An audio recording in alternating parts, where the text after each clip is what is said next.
Hey there, I'm Brandon Shope, and thanks so much for joining us for another great edition of Port City Blue Talk. Today, a very special guest. He's been here for the past 30 years, 3 decades. Chief Donny Williams has served the Wilmington community, and today he joins us here in the studio on Port City Blue Talk. Sir, thank you so much for being here. Thank you for having me. Yes, sir, of course. How have you been? Been good. Good. Been good. Enjoyed the holiday. Spent some time watching TV and relaxing, and just getting away from all the work that we sometimes have to do. Just taking a little break from it. It's nice to refresh and recharge, yes. Sir. Yeah. So December 7th, sir, I know that will be your 30-year anniversary with the police department. Sir, talk to me a little bit about that. Well, it's actually not my 30-year anniversary. It is the 30 years of me being a sworn police officer wearing a badge. I actually have 32 years in, if you count my part-time employment as a police cadet. And I was hired in August of 1992 as a police trainee, and I went off the basic law enforcement training, and I graduated training in November of 92, and we only had one big problem. Back then you had to be 21 to be a Wilmington police officer, and I was not 21. So my 21st birthday gift on December 7th, 1992, I was sworn in at 10 o'clock in the morning at our old police station at 115 Red Cross Street as a Wilmington police officer, and that's the first day that I actually went out on the street and started serving in the community. And I know, sir, that we had talked about Chief Bristol, and he's been a big influence on your career. Talk to me about that. He has. Prior to me being a cadet, they had a program, and it was summer youth, and it was for at-risk youth. And when I was 17, in between my junior and senior years of high school, I was selected for the program.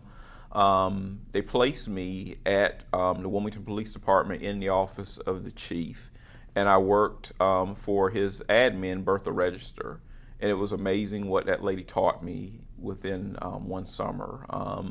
I understood what business professional dress was, phone etiquette, how to take messages, and I really got to be around Chief Bristol and some of his command staff to a point that I really impressed them. And one of the things that Chief did is he was able to get my summer extended by 2 additional weeks. And at the end of the summer, at the time I was living in the Creekwood community, and single mom, and the chief told me, he was like, if you go back and you finish your senior year of high school and you decide that you seriously want to get into law enforcement, I will have a spot for you in our cadet program. And I did that. I went back. I had to go to night school and summer school to catch up due to an injury that I had earlier in life. And he held his end of the deal. And in 1990, he brought me on as a police cadet. I worked within the police department for 2 years until I was 20 and a half. Chief Wadman, at the time, he hired me as a police trainee. And the rest is history. Yes, sir. Excellent. So now those folks that you mentioned, Chief, are some of the most influential in your career. Is there anyone else who sticks out to you as well? Absolutely. Chief Ricky Simpson, who I still consider to be my chief. And what makes Ricky unique is Ricky is a Wilmington police officer. He came up through the ranks and he became chief of this organization. And even though Ralph Evangelist came from the outside, he promoted me to staff rank. So all of my years as a staff officer, they were under Chief Ralph Evangelist. He actually promoted me to lieutenant, captain, deputy chief, assistant chief. And he recommended me to the city manager for a potential candidate to be chief, which council ended up hiring me in 2020. So a lot to Ralph Evangelist also, because he's a visionary and he really is a future thinker, and that's one of the big takeaways I took from Ralph Evangelist. I think from Ricky Simpson, my big takeaway from him is remembering where you came from and being a Wilmington police officer. Mm-hmm. That's important, I think, in life. You know, like you said, Chief, remembering, where we came from, and it helps us connect to the community and to have those positive relationships with those around us, right? Yeah, absolutely. I like to tell people I'm not the chief. I'm a Wilmington police officer that happens to be the chief. And that's one thing that I really enjoy. I can still somewhat function as a Wilmington police officer. I can't quite do some of the paperwork that our officers can do because things have changed over the years, and I'm not doing that stuff every day. But I am still comfortable getting in a marked patrol car. Matter of fact, normally when my truck is due for service, I'll take a marked patrol car off the line and I'll drive around the city in a marked patrol car. And I cut my cruise lights on too, my solid blue lights like our officers are supposed to be out there doing. And I mean, I can assist with motorists and just whatever I need to do to help out. And that's unique about our entire command staff. Not just me, the assistant chief. He's homegrown. He's Dave Orler. He's a Wilmingtonian. He went to Laney High School. He came up through the ranks of this organization. Our deputy chiefs, everybody at our staff level has come up through the ranks of this organization. I think that's really cool, Chief. And kind of going back to the part about, something, I've only been here for a year and a half, but one of the things that I noticed when I first started, I was just riding down the road and I looked to the left and there you are directing traffic. You do whatever's got to be done. You get out there and you work with the officers. You're not just in your office. You're out there on the streets. You're helping work side by side. And I believe that the officers here and the civilians here respect that leadership style from you. Yeah, I don't like sitting in the office. I like to inspect what I expect. I consciously try to spend at least an hour every single day out in the field, if not more. Some days it's just riding around, looking and listening. Other days I may be out there helping them with calls. I may need to drive a mobile command post. I may need to pull a trailer. Whatever it takes to help out with our mission, I'm willing to do that. And I expect the same out of everybody that is a employee of this agency. Yeah, there's a lot to be said for that, sir. During the past 3 decades, there's been, I'm sure, a lot of fond memories. Chief, what is one of the biggest memories that sticks out in your mind? Probably there's a couple of them, and probably my proudest day was when I was sworn in as a Wilmington police officer. Some people would say it would probably be the day that you were hired as chief, and it wasn't that day because when I was hired as chief, there was just so many distractions, other things that was going on. So I don't know if I really got a chance to really celebrate that. We had COVID going on. We had civil unrest. It's one thing back to back to back. But for me personally, that day that I was sworn in as a Wilmington police officer, and I got to put that blue uniform on and wear that badge proud on my chest. Some of the community interactions, I can recall one day during our annual Santa Cop program, which that is coming up soon, and I've actually missed one of those programs in 30 years of being an officer. I missed it one year because I had to go to a graduation in Quantico. But I had taken this little kid shopping, and he was so excited. And while I was shopping with him in Walmart, 2 community members came up and gave me money and gift cards to buy him additional gifts with. And it goes to show that this stuff that we're doing is for the benefit of this community, and it's a community effort. All the things that we do every day is for this community, and just for the community to pitch in and support that effort unsolicited. They just came up to me and said, hey, we appreciate what you're doing. We want to do a little more, hearing something by this young man, some more gifts. Yes, sir. Now, Chief, what have you enjoyed the very most about being a WPD officer and a chief as well?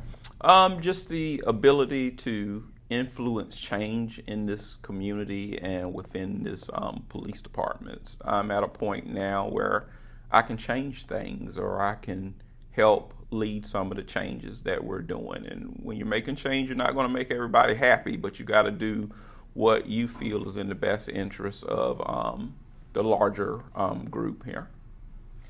Of course, and I know, over the past 2 years, Chief, you have launched and really catapulted numerous initiatives and completed, major projects for the benefit of this community. Sir, talk about that.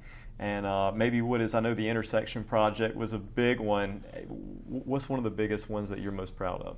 To be honest, Brandon, there's just so many of them over the past 2 years. I was just sitting there going through thinking, and I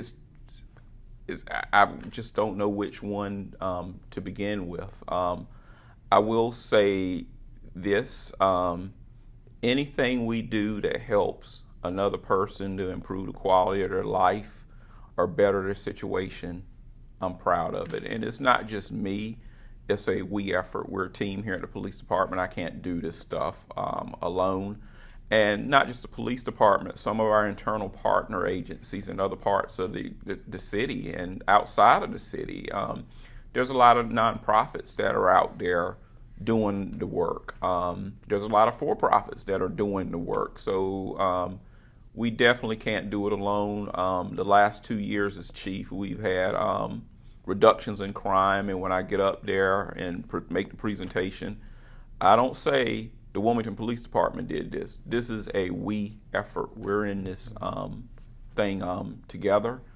And I guess if I had to say it, Brandon, in a nutshell, that would be what I'm most proud of, the collaborations to work together to achieve a common goal to make our community better.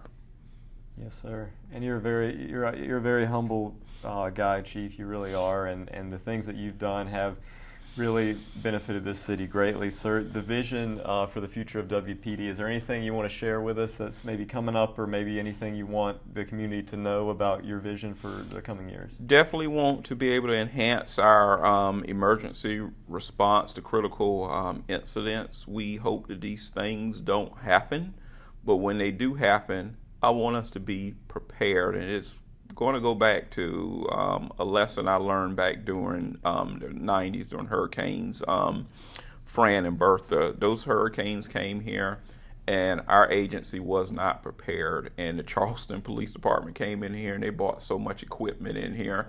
They were prepared, and that's where I want us to be. When things happen, and they're going to happen, whether it's a hurricane or some other critical incident, I want the Wilmington Police Department to be prepared. And part of that preparation is going to go back to collaborations. Cape Fear Regional Special Teams, that's one thing that we worked on this past year, to where we are pooling our resources together with other organizations. And for these incidents that don't happen every single day, we're resource sharing. We're not replicating services. We're just working together cohesively as one. Yes, sir, Chief. Is there anything, sir, that I forgot to ask, or maybe I left out? So ask me about some of the worst things I've seen. Oh, yeah. What are maybe some of the worst things? And it's funny. I was thinking of this. What was probably one of the worst things you've encountered as a Wilmington police officer? And I would say I'm gonna go back to June of 1999. And I've seen some bad things, but on this particular day, I witnessed a drug transaction take place, and I was familiar with one of the individuals, and I wasn't with the other one. So I was in a marked vehicle. I got out with him. I was by myself. I called it out on the radio. One of them takes off running. So the one that doesn't run, I confront him, and I can see that he's obviously got narcotics in his hand. He's holding his waistband. So he tries to pull away from me, and we start fighting, and we get into a physical tussle. And we end up falling on the ground. And back then we were carrying a particular radio, obviously not the one we're carrying now that we're carrying back in 99. And that radio, in my opinion, had a flaw, because if it turned upside down at the right angle, it would easily pop out of your holder. So when we fell on the ground, mine turned at the wrong angle and it popped out of the holder. So we're on the ground rolling around fighting. I have no radio. I have no way of calling for assistance. And there were residents sitting on the porch watching this. And I took my eye off of this individual for a split second. I was on top of him to try to get out my pepper spray, because we just got trained in pepper spray. And when I looked back up, he had a .22 caliber handgun pointed right at my face. Oh my goodness. And his finger was in the trigger guard. So my first reaction was to try to get my weapon out of the holster and get a round off, and I was like, that's not going to happen, because we're just in too close quarters to each other. So people always talk about fighting for your life. That was a fight for my life. And one of the things that has come up recently was the use of chokeholds on individuals, use of pressure on the neck. And I agree, you should not use pressure on someone's neck to gain compliance. But to say that police should not use chokeholds, period, that's not the correct thinking. Using a chokehold on that individual saved my life. Mm-hmm. I could have died that day if I would not have used a chokehold. So I ended up applying a chokehold as one thing I had to do. I had to worry about my gun that was in the holster on my side and the gun that he had pointed at me. And I was working out then. I was in real good shape, so turned out I was a lot stronger than he was. So I was able to take the gun away from him, his gun, while I'm applying pressure with my other hand to his neck. And one of the training techniques they had taught us was to put the gun in the back of your waist. And I was like, well, if I stick his gun in my waist, I'm going to shoot myself, or he could get it back. So what I did is I just threw the gun as far away from us as I could, because there wasn't anyone in close proximity. And when I'm fighting him for this gun, the people that are watching on the porch, I could hear them screaming and stuff. But one thing that I did know, I knew help was coming, because back then we had these GE sirens in our patrol cars, and they made this very unique sound. So when I'm fighting with him, I could hear the GE sirens. And what happened is, because of the community relationships, one of the residents, or several of the residents, went in and called 911. And they just didn't say that a police officer needed help. They said Donny needs help, because of the relationships, and I knew them. So they called in on my behalf. I get him into custody. I get him rolled over, handcuffed, and I was wore out. So I just laid there on top of him until the first officer got there. But he was not getting up. He was not getting up to go get that gun. But I laid on top of him. And the first officer that got there to me, bless his heart, he actually passed away about 2 months ago, retired Lieutenant Dan Bullard. And I would just never forget him standing there looking down at me, and he made a comment to me. Bullard, he didn't know how serious it was. He said, Donny, he said, that young boy done tore off and whoop you up. And I was like, Lieutenant, he just tried to shoot me in the face. And I could just see that look of concern from that, with that. So after that was over with, and I got him processed and through the jail and stuff, I just had this sick on my stomach feeling. Gosh, I was just so sick on my stomach. And one thing that did make me feel good is I went to court the next day, and a family member of the young man for first appearance, they came up to me and they said, Officer Williams, I knew you was justified in taking his life, and I'm glad that you didn't, and I want to thank you for that. But it's just one of those many, many things. And back then, one of the big changes I'm glad of in the department now is the department didn't really offer you mental health wellness back then. You pretty much suck it up. And I hate to say this, but the department failed me back then as a young officer. They offered me no help whatsoever. So I had to internalize that, and I had to deal with that over my career. And luckily, I got over it. But one of the things that I'm proud of now that we were able to institute the past couple of years is, if that incident happens to one of our officers, there is help available for them, and it is encouraged at the top of the organization.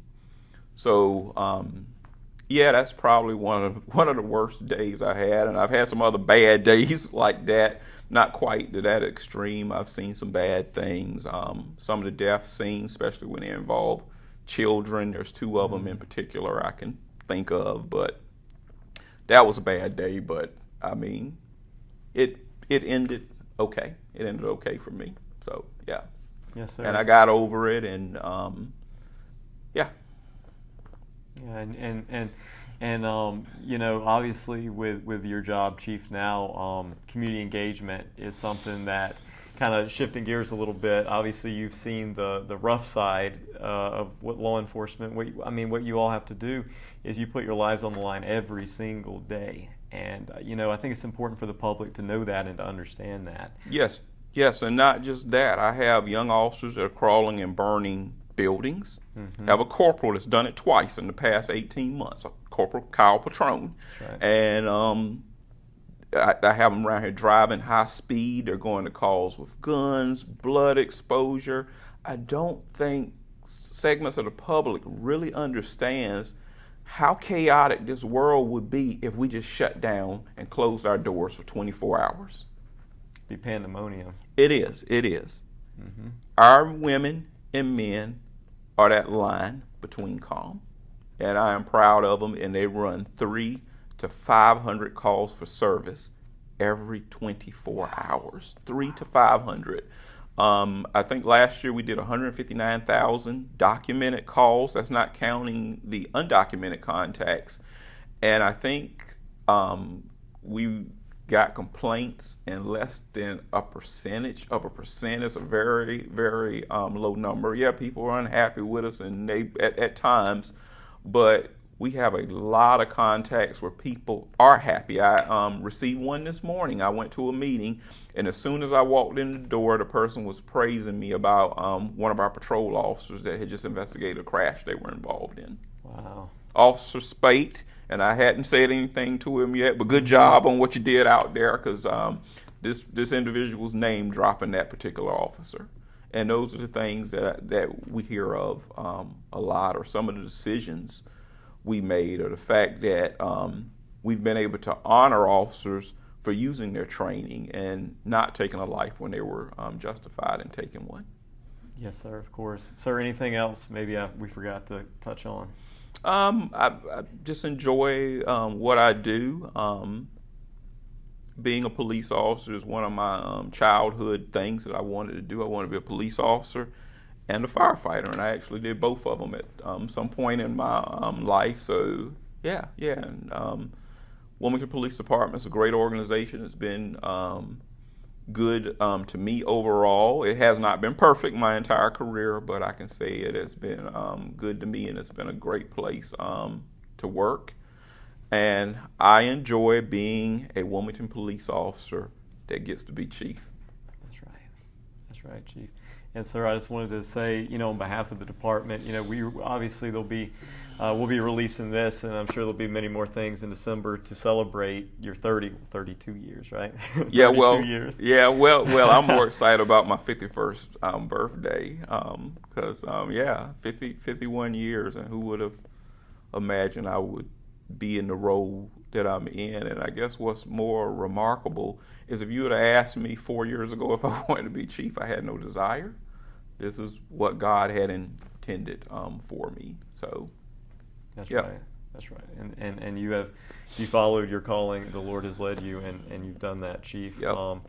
Thank you for everything you do for our department, sir. Thank you for everything you do for each of us who works here and for this entire community, sir. God bless you, and we appreciate you. Yeah, I just want to thank the women and men of this agency for what you do, and the citizens for supporting them and our animals. That's right. Our animals are very popular right now.